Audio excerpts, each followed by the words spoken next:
for a kid with sensory sensitivities, if they are dreading going to school or they're dreading going to the dentist, it's because they know what's going to happen. They know they're going to go and there's going to be a sensory overloading experience. That's not anxiety.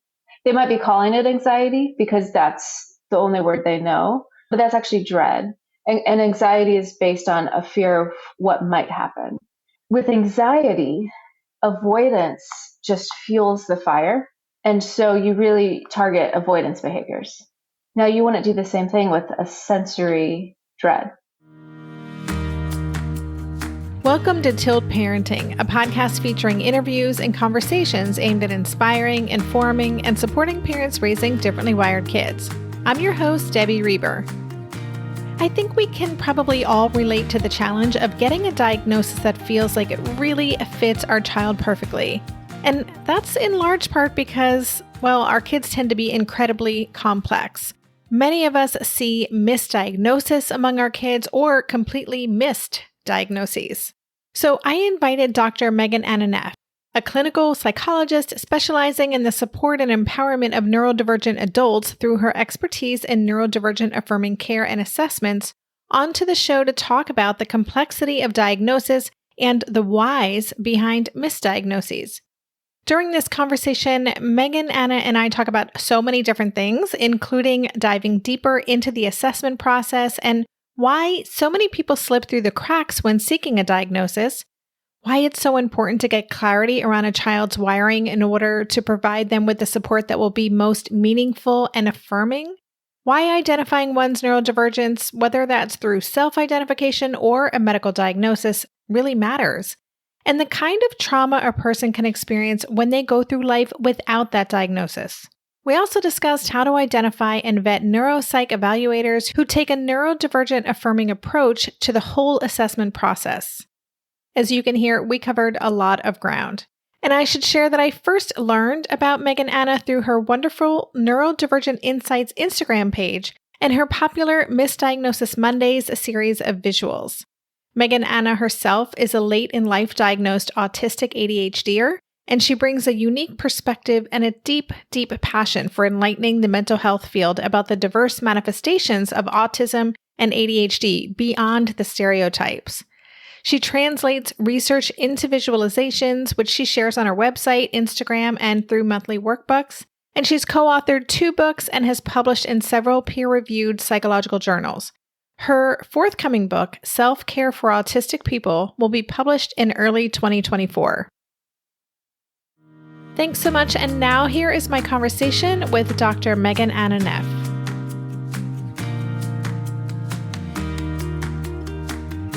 Hey Megan, welcome to the show. Thanks so much for having me. It's good to be here. Yeah, I'm looking forward to getting into your work, but I would love if you could, as a way to get started, tell us a little bit about your own story and how you got to be doing the work that you're doing in the world right now. Yeah, absolutely. Like a lot of autistic women and parents, my story starts with the identification of one of my children.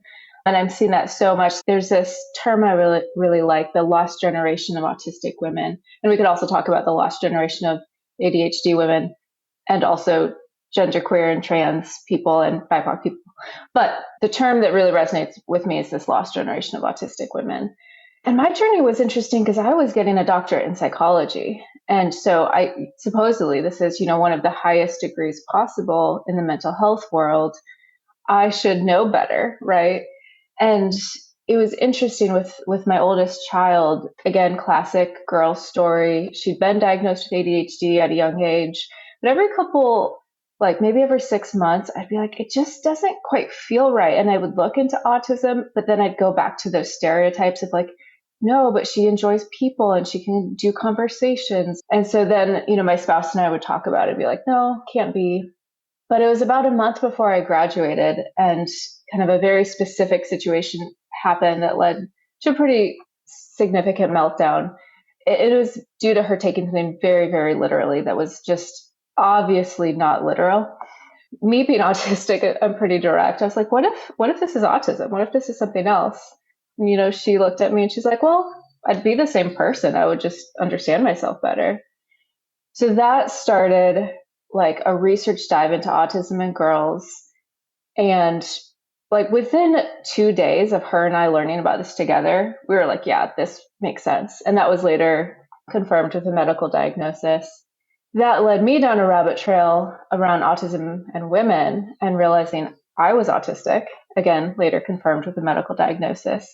It was shocking to me. Here I am, a relational psychotherapist. I love like emotionally intense conversations. I'm pretty empathic and relational. And, 3 weeks later, I graduated with a doctorate in psychology. So that was where I was just like, something is really wrong with the field. If I struggled, I nearly missed my daughter. I missed myself for 37 years. And that's where Misdiagnosis Monday came from. That's where my advocacy came from, was just this realization of the mental health world, let alone the public. There's so much misinformation out there and so much we have to unlearn and relearn around specifically autism, but also ADHD and other forms of neurodivergence. Yeah, your story, as you're sharing it, I'm thinking of Dr. Devin Price's story is similar in some ways. We had Dr. Price on the show as well about his book, Unmasking Autism, which is fantastic. Such a good book. Yeah. Yeah, game changer. I just find this so fascinating. And I hear this from so many people in my community through their children's identification. They're discovering this about themselves.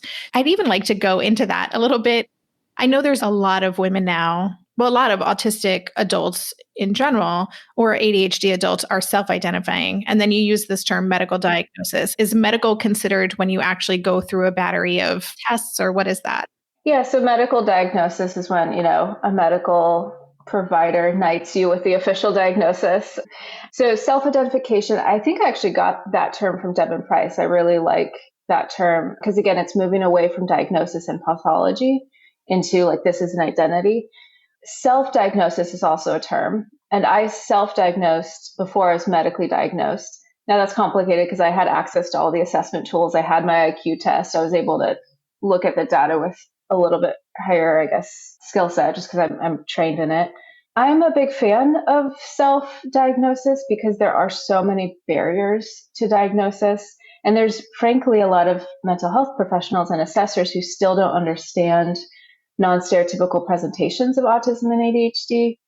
So just for accessibility reasons and because of all the barriers people experience, yeah, I'm not against self-diagnosis, a proponent of it. I do think there is so much information happening with neurodivergence now that I think it would be easy for someone to like see one TikTok reel and identify with it for other reasons. So I suspect that is happening some, but even so, I think the benefits of self-diagnosis far outweigh the so-called risks. Yeah, it's interesting. I am not on TikTok, but I have been hearing about this, especially kind of high profile influencers or celebrities talking about their ADHD. And then all of a sudden we have all these people who are now self-identifying. I do think it's a really interesting time. Actually, I'd love to hear your thoughts on that. It's the way in which the COVID pandemic may or may not have contributed to this. I don't know that explosion is the right word, but there has been a big influx of adults who are discovering more about their neurodivergence. Yeah, I mean, I think it was a really like interesting intersection of factors. For one, COVID, for a lot, especially those of us with sensory sensitivities, gave us an experience of baseline. So, for example, before COVID for me, I mean, I've had chronic fatigue since my children were born, and I just was coming to terms with this would be my reality. Until the world shut down and I was staying home, I didn't know what it was like to not be sensory overloaded all the time. I didn't know that this could be part of my experience. So I think for a lot of people, when things slowed down, they were able to experience a baseline. And then for ADHDers, when they lost structure, a lot of ADHDers really started to struggle with the loss of structure. And so their executive functioning struggles became more apparent. Those of us who are parents, we were now working and parenting. I love Esther Perel's idea that we weren't working from home, we were working with home. So again, more demands on our executive functioning. And then at the same time, we saw this increase in social media education and awareness. And what I'm really excited about, and this is where I think social media has been really helpful, is it's increased awareness around women, genderqueer people, and BIPOC people and how non-stereotypical presentations And once that lived experience got out there and we started moving away from like the DSM or ICD checklists, people were like, oh, okay, this actually explains quite a lot. So we've also seen this surge of awareness of non-stereotypical presentations while the pandemic was happening.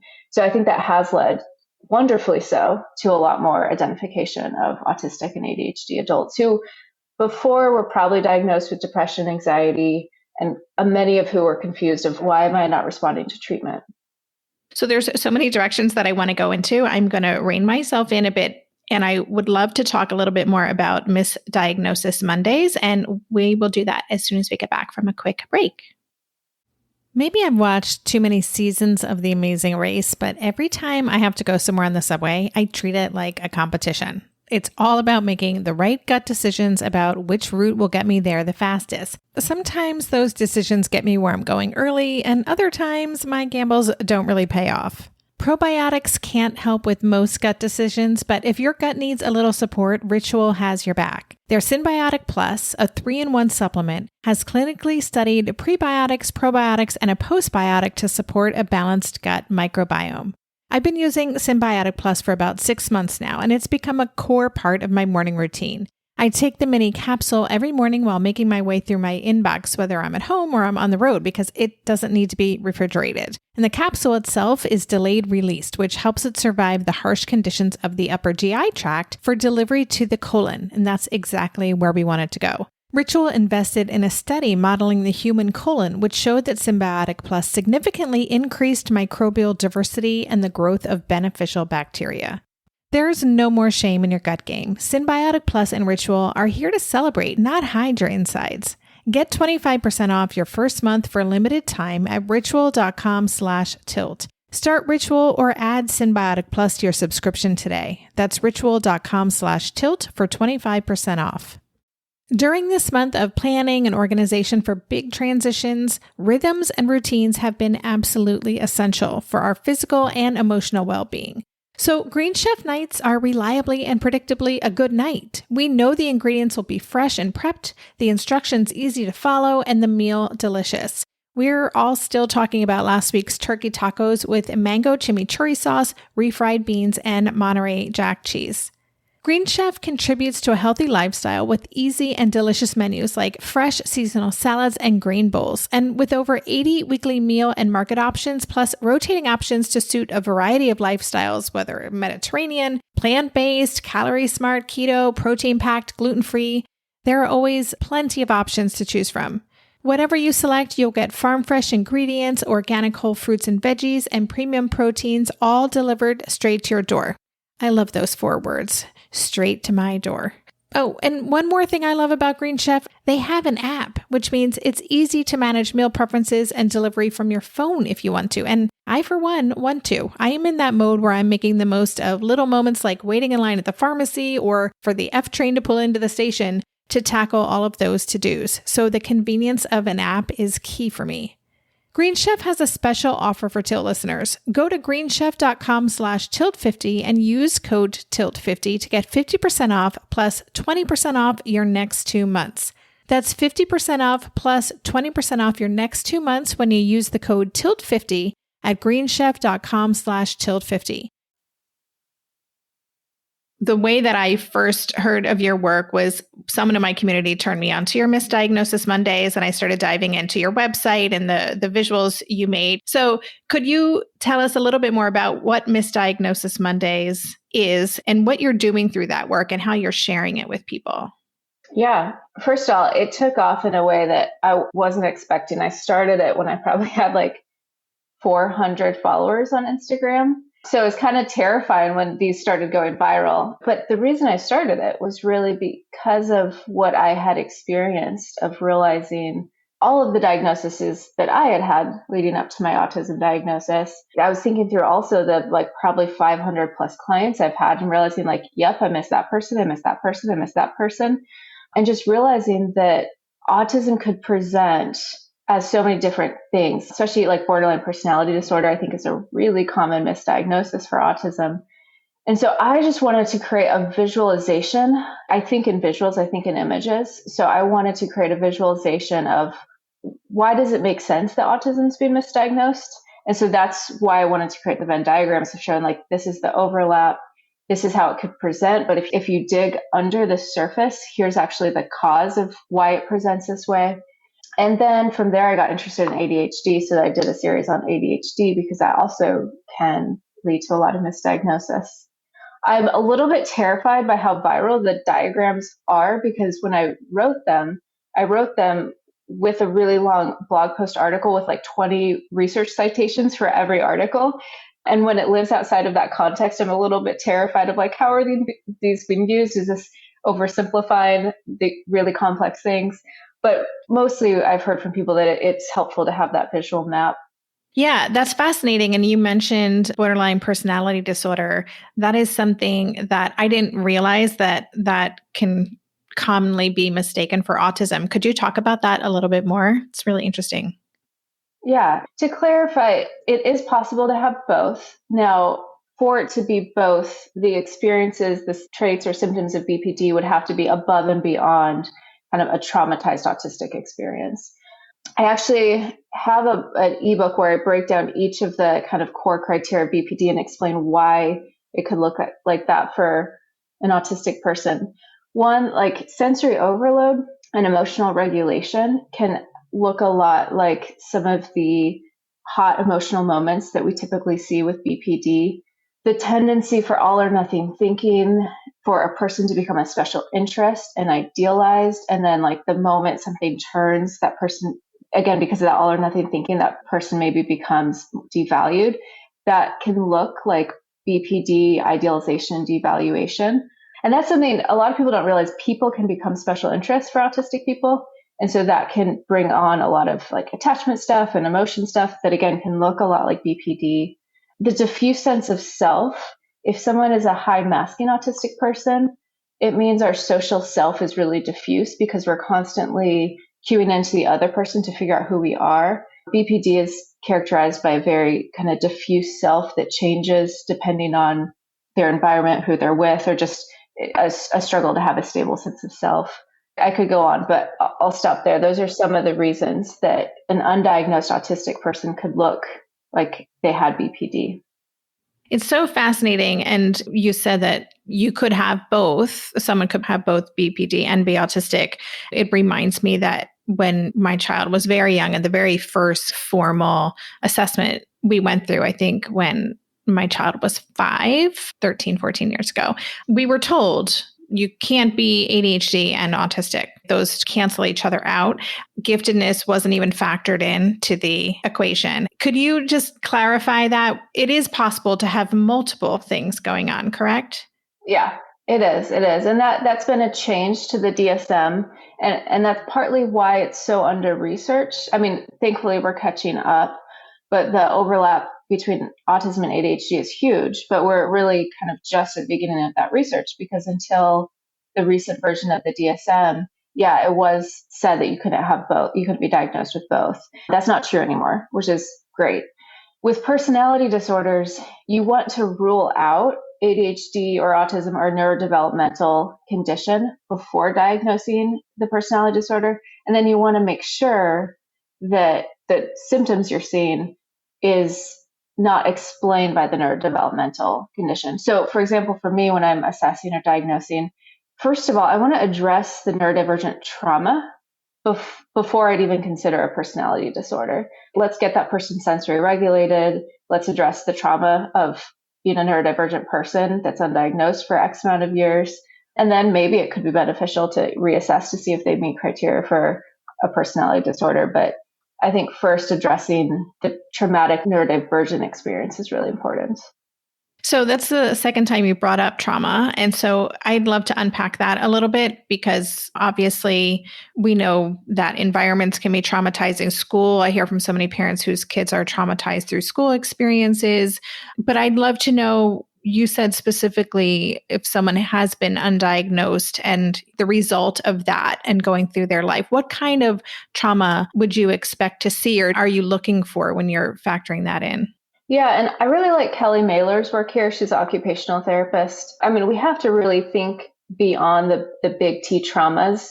So, for example, sensory trauma, just like low grade or medium grade chronic sensory trauma. That is really grating on the nervous system. Social trauma of being perpetually misunderstood, misattuned to, but not knowing why. Bullying, a lot of victimization and bullying. So those experiences, they might not sound like the classic traumas, but if experienced at a chronic and pervasive tone throughout the lifetime, can absolutely lead to a traumatized nervous system and a traumatized view of self. And then beyond that, there's also reasons that we are more vulnerable to the victim traumas. We're more vulnerable to be victimized. There's a study that came out, 9 out of 10 autistic women talked about being sexually victimized at some point. We are very naive. We're very gullible. We're very vulnerable, especially if we're not identified. We don't know we're vulnerable. So we might put ourselves in situations that an allistic person would know, like, that's a dangerous situation. Don't do that, because they're the context cues that they're picking up that we might not. So there's also loads of big T trauma that happens. It's kind of a traumatizing world when you're neurodivergent, and then when you're under-supported because you're not identified, it leads to the confusion, which tends to lead to a lot of internalized shame for neurodivergent people. Yeah, I just need to take a deep breath because it sounds and feels overwhelming. If you think about parenting a child who may have a lot of this little t trauma, but building up, and then trying to get our kids the support. We know that so many therapists in kind of a traditional therapeutic model don't necessarily understand the neurodivergence piece. They are focusing on the symptoms, the anxiety, the depression. And my hunch is it would be really important to address this trauma before any of that other support can happen. How do we even support our kids in getting back to baseline if they do have that built up trauma in their systems? Yeah. When we hop off this call, I'm finishing up a blog post right now on the importance of sensory regulation. And that's because sensory regulation is the foundation of other regulation systems. So we can't be regulated in our nervous system, in our emotions, in our actions, in our focus and attention when we're sensory dysregulated. And that's the piece that's often missed by mental health providers when, if they don't have the neurodivergent lens, they're like working higher up on the hierarchy of regulation. And so if parents can come in and really understand and have a sensory lens and think through, okay, what are the sensory demands of a day of life in the day of my child? And how can we move towards sensory regulation? How can we build in sensory detox time? How can I drop some demands that are very like high sensory demands? Parents can come alongside and really help facilitate sensory regulation. So that would be one thing that comes to mind. Yeah, thank you. That's really helpful. I would love to talk a little bit more about distinguishing between things like ADHD, anxiety, and autism. We'll just take a quick break and then we can go into that a little more. Hey there, it's Debbie. I love making this show and sharing conversations about how to support our awesome neurodivergent kids. I've seen how even one little insight from an interview can spark a big shift in daily life. But I know that raising complex kids can be messy and lonely. And just when we think we figured it out, something comes up that boots us right back to feeling overwhelmed and stuck. That's why I've poured everything into creating a way for parents like us navigating complex parenting journeys to join together and chart a path that feels positive, hopeful, and doable. It's the brand new Differently Wired Club experience. In the club, you'll get personal support from me and other seasoned parent coaches, 6 live calls every month where you can connect and get your personal questions answered, the opportunity to learn directly from authors and experts like I have on this show, monthly themes for getting specific and tactical, an exclusive private podcast feed, and the best, most generous community of parents. Seriously, these folks show up for themselves and each other, and that right there is really everything. Because it's a daily reminder that we're not alone. Our kids aren't broken, and we have totally got this. The recently rebooted Differently Wired Club is on a brand new platform with its very own iOS and Android app. It is such a great space. However you learn, whatever your style, no matter the ages, genders, and neurodivergent profile of your children, the Differently Wired Club can help you cultivate the positive shifts you're hoping for.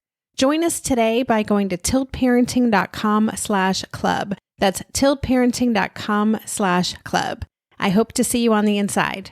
Lynn, this time of year, parenting can be such a flusterclux. You've come to the right place. I'm Lynn Lyons, and I've been treating anxious families for over 30 years. I'm Lynn's sister-in-law and co-host Robin Hudson. Join us for Flusterclux, a podcast for parents who worry. Wait, that's everybody. Yeah, these last few years have felt like one long anxiety attack for so many. Why do you think parents are always surprised that a podcast about anxiety relates to them, even if no one in their house has an anxiety disorder? Well, worry is human. Everyone does it. And anxiety shows up when we face uncertainty. All the parenting tips you've taught me have been essential. I love to break it down into skills we need to manage worry in our families. We've covered so many topics: depression, burnout, meltdowns, perfectionism. Don't forget scary mothers-in-law. Right, but of course that's not my mother-in-law. Because that's my mother. And a listener. As a psychotherapist, I like to teach parents and kids how to respond to everyday moments in healthy ways. Managing anxiety really can be taught. It really can. And I'll even tell you what to say. We talk about serious stuff, but without being too serious. Anxiety wants everything serious. Anxiety doesn't stand a chance when we're laughing, even about the tough stuff. So when we're thinking about specifically ADHD and autism and anxiety seems to be something that could be on its own, or it's something that often co-occurs with anxiety and ADHD. I'd love to know how important it is to kind of understand, I don't know if it's a chicken and egg kind of a thing, like to just understand deeply what exactly is going on here and how does that affect the supports we might seek for our kids? Yeah, I think it's extremely important because the supports and the treatment are going to differ. Dr. Jonathan Dalton talks about this. I actually just listened to a training he did that was fantastic that talked about the difference between, for example, anxiety and dread. And for a kid with sensory sensitivities, if they are dreading going to school or they're dreading going to the dentist, it's because they know what's going to happen. They know they're going to go and there's going to be a sensory overloading experience. That's not anxiety. They might be calling it anxiety because that's the only word they know, but that's actually dread. And anxiety is based on a fear of what might happen. With anxiety, avoidance just fuels the fire. And so you really target avoidance behaviors. Now you want to do the same thing with a sensory dread. And so the treatment is very, very different. Same thing with ADHD and anxiety. Is the child anxious because they can't trust their mind, because their working memory is struggling and they can't hold things in mind? And so they're anxious because they know as soon as they transition, they're going to lose that thought. We would treat that differently than pure anxiety. Yeah, that makes so much sense. And I feel like we could do a whole conversation on that. Very fascinating because I'm sure you're reading the same reports I am about this spike in anxiety and depression among young adults and teens, adolescents, and tweens. I'm just really interested in how that is being supported and whether or not the modalities that parents are using or therapists are using are actually effective, you know? Yeah. I would love to just, before we wrap up, talk a little bit about the assessment process. And I know that you focus primarily on adults. And I know there are going to be a lot of parents who are listening to this who are wondering, how do I go about finding the right person? That comes up in listservs all the time that I'm in, someone who really understands complicated kids. And I know you talk about neurodiversity affirming assessments. And so I'd love if you could talk about what that is and maybe what are some signs that someone might be neurodiversity affirming in the way they approach evaluations. Yeah, so some language signs that might be there would be just even talking about neurodivergence. Now, I will say that's becoming a little bit of a catchphrase, which is both good and bad. Good in that I like that people are starting to think differently outside of pathology. But then there's a lot of people who are putting that, like sprinkling that on their websites. But then if you go deeper, you realize their principles actually aren't neurodivergent affirming. But looking for language around like neurodivergent affirming, neurodivergent informed, language such as like ASD, autistic spectrum disorder, they're going to be working from the more traditional paradigm. And so that's going to be a different experience. As far as assessment tools, I really like the MIGDOS. It's better at capturing non-stereotypical presentations of autism. Frankly, I think it's better at capturing girls and genderqueer children and, again, non-stereotypical presentations. So even if they're only using the ADOS, that's kind of considered the gold standard for children. That would be something I'd be paying attention to. I'd ask, like, do you also use elements of the MIGDOS? And then how they talk about autism on their website, you're going to get a lot of those language signs of how they're talking about it. The difference in regards to the assessment and the report, the measurements are pretty much the same, other than those of us who are doing affirming assessments tend to like the MIGDOS, but the language of the report is going to be really different. Traditional reports, it's so deficit based. This child can't do this, the child can't do that. Whereas an affirming report is going to talk about brain style differences, strengths of the autistic or ADHD brain style, as well as like these are areas of struggle, that these are some support needs because they're navigating an allistic world. So the languaging of that report is going to feel really different. And then the messaging to this child as well. Whatever message a parent receives around a diagnosis, they're going to take that in, and that's going to influence how they talk to their child about the diagnosis. So language of brain style and differences, this is so important, I think, in the assessment process, because that sort of messaging is going to be so much more empowering for a child than deficit-based language. Yeah, that's so helpful. And I think that's where so many parents, at least who come here to Tilt, if they've just gone through that process, some of them are traumatized by the way the report was presented to them, the language that was used, the urgency behind the interventions and all of that stuff. So it is a good reminder to take your time in trying to find, and then of course we know there are huge waiting lists, but to take your time in finding the right person who will really have that strengths-based approach. I kind of want to nuance that of it's so hard to get an assessment. And if you're trying to get your child accommodations, get the assessment where you can. Like if you can get a lower cost or a free assessment through the kind of medical system you're in, and then learn ways of how you're going to message it to your child. So yes, when possible, find an affirming assessment. But I fear that message could also lead to more parent paralysis of it's so hard. And if you need that diagnosis to get access to occupational therapy or accommodations, there are ways that you can be a buffer in how you're messaging the results to the child. Yeah, that's great. I don't know if you've read Megan Ashburn and Jules Edwards' book, I Will Die on This Hill. Heard of that book yet? I've heard of it. I haven't read it yet. It's really great. I loved it. They're actually on this season as well talking about it. But one of the things that Jules, who is an autistic adult raising autistic kids, talks about is taking an autism moon. So instead of a honeymoon or a baby moon, just taking a year when you have that information to just come to a place of peace about it yourself, to really take the time to research, how do I want to support my child, and slow things down. Oh, I love that. Yeah, because parents are, as soon as a diagnosis, it's like, here's 10 interventions you should do right now. If you put your kid in 10 interventions, you're going to burn them out and you're going to burn yourself out. I love that idea of an autism moon. I often say that to parents too, of pick one out of the list. Pick the one that your child is most interested in. Take your time. Yeah, that's great. I'd love to have you back in the future, specifically to talk about girls and autism. I've heard you talk about that elsewhere, and that is an interesting exploration. And I think we could go deep on that. But before we wrap up, I know you have a book that you're working on, Self-Care for Autistic People. Would you tell us a little bit about that project? Yeah, I'm really excited about it. It's with Simon & Schuster. It should be out early January 2024. And it's really kind of bite-sized information of here's 100+ tips of self-care strategies for autistic people.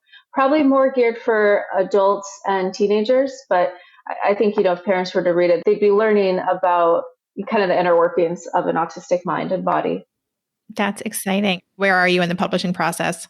I am in the middle of a sprint I was contacted about this project recently, and I'm turning the transcript over in 4 months. So, you can be sending me positive energy.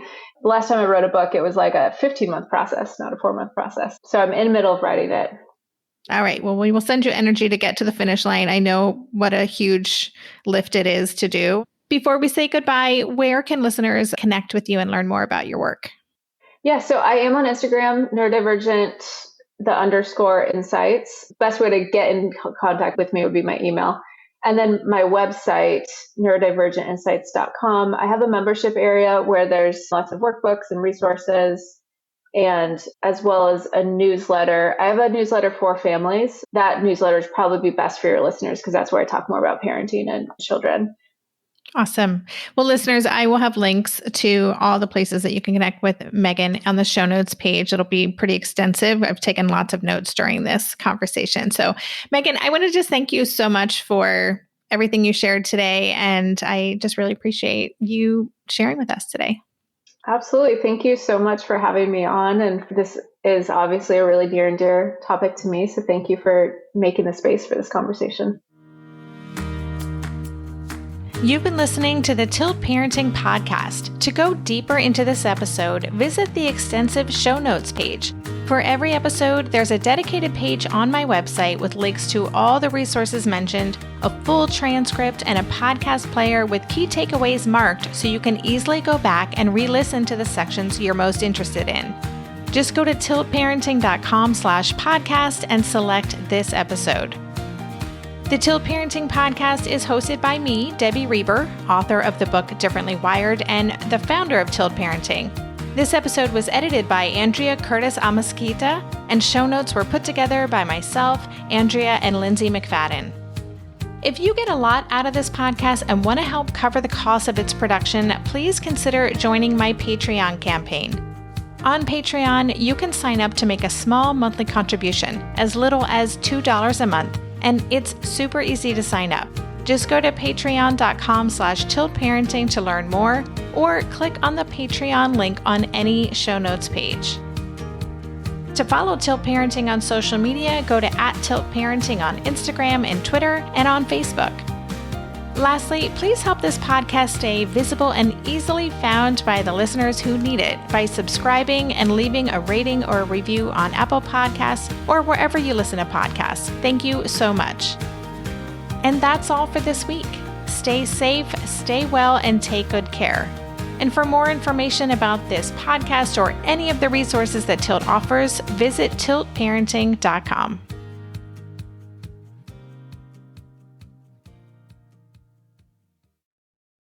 Are you overwhelmed by the things that get in the way of you doing what you want to do?